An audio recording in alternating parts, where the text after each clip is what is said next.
Hey, hello.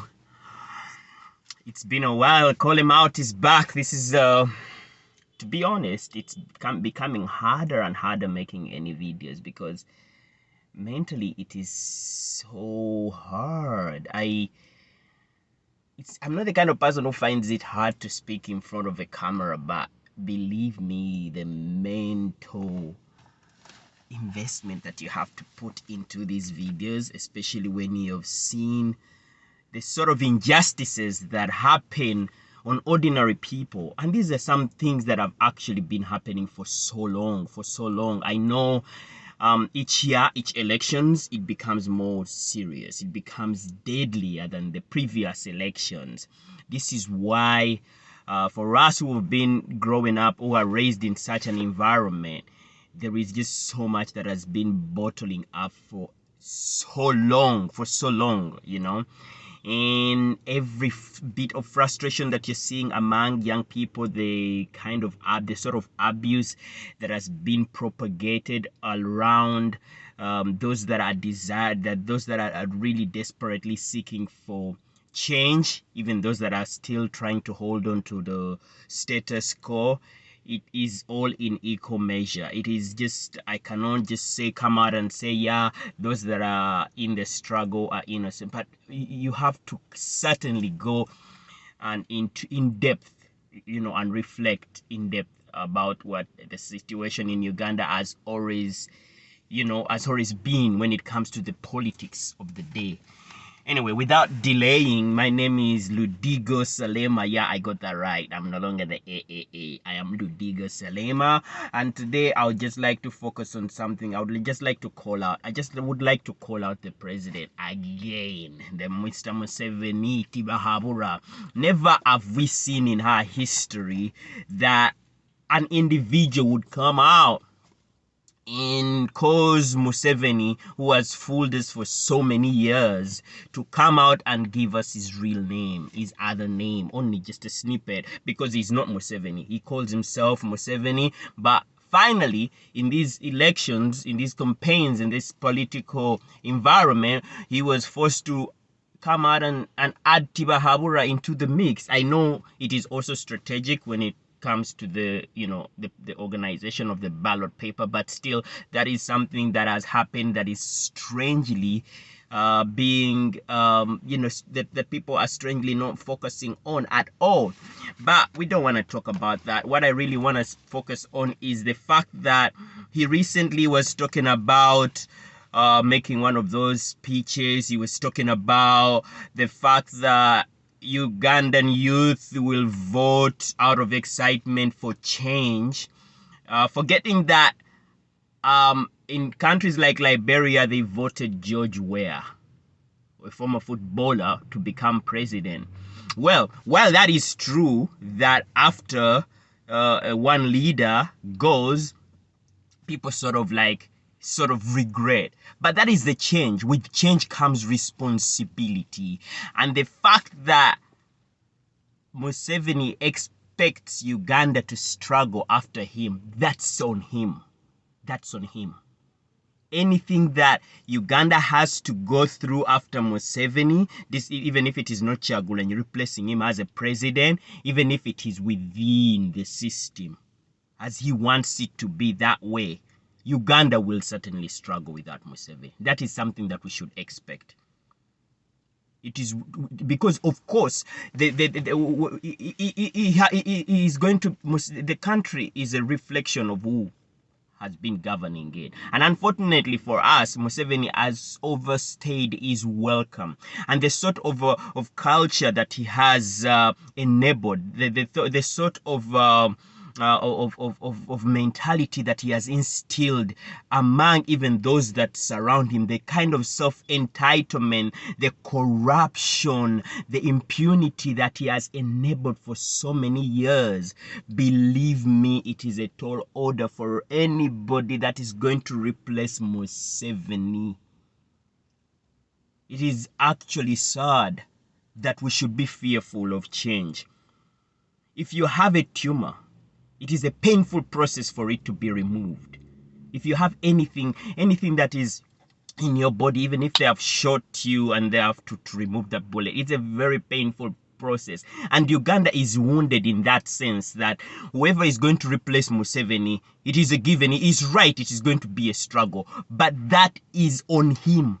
He should not even hide anywhere because he has set up this country to fail at so many levels. And a good leader, any leader is judged after they have gone, not while they're in power.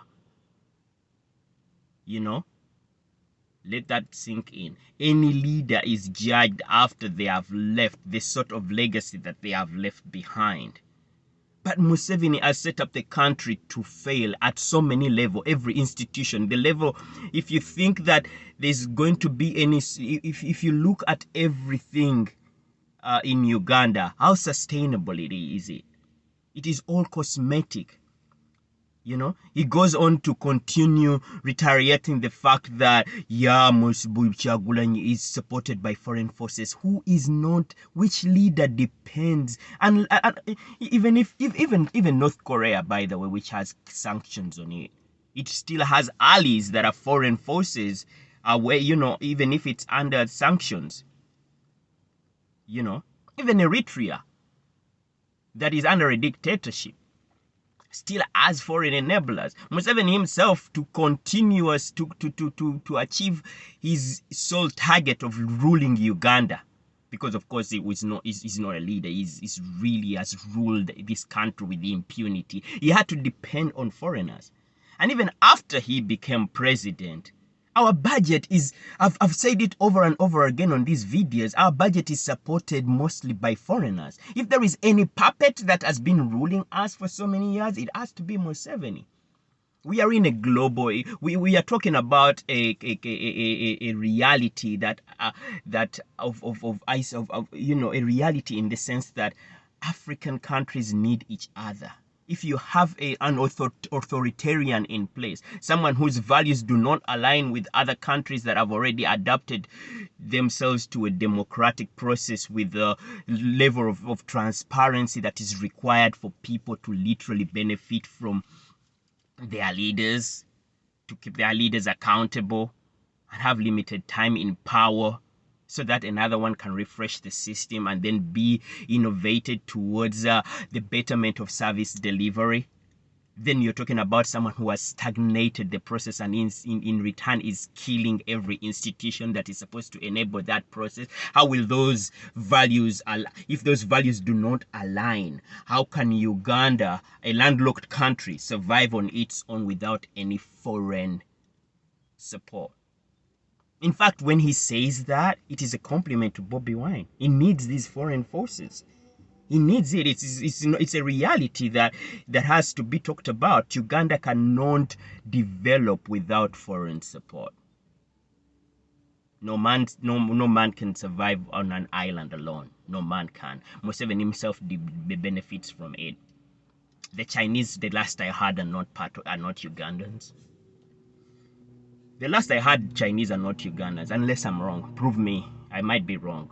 But the last I checked, that the Chinese and all these dates that we are getting that are enabling him to go and desperately launch even a tap, you know, the last I checked are not Ugandans. But that is something that we need to get away from. The gullible Ugandans who already think that, oh yes, Uganda is being sold every day to foreigners. It is being mortgaged to foreigners every day by the system that is there. And it is the same system that is trying to demonize a person that is trying to bring the sort of leadership that this country craves on. Don't get me wrong. Bobi Wine Kyagulanyi, when he becomes president, he is going to struggle, but not because he is inexperienced, not because, of course he's inexperienced, he has never been a president of a nation, but not just because of that, but because of the long overdue stagnated system that needs refreshing. Everyone is going to struggle, even if it is a seasoned politician like Mbabazi to take over, even if it is anybody, will struggle to get Uganda. But the thing is, we need to bite that bullet and get out of this rut and start the process for the betterment of our country. so that that process starts. We need to get away from the pond mentality where our mindsets are being held in captivity, in fear that only the military can solve Uganda's problems. Institutions need to be reawakened so that this country is given back to the rightful owners, who are the Ugandans. Everyone has an equal stake to contribute towards the development of this country, not someone who desperately even hands out bags of money to buy people, to arrest and kill people, to lie to everyone in your face after stealing public funds, using COVID money for his elections, and now he's asking for more. Let us wake up. 14th January, next week, a few days away. Go vote. Wear a mask. Make a mask now if you cannot afford one. Make a mask right now. Go with your pen. Use your phone. Charge it. Download VPN right now because the internet is going to go off. And guard the vote. Don't go away. Don't go away. Let us banange change this mentality, this backward mentality. We need to change it.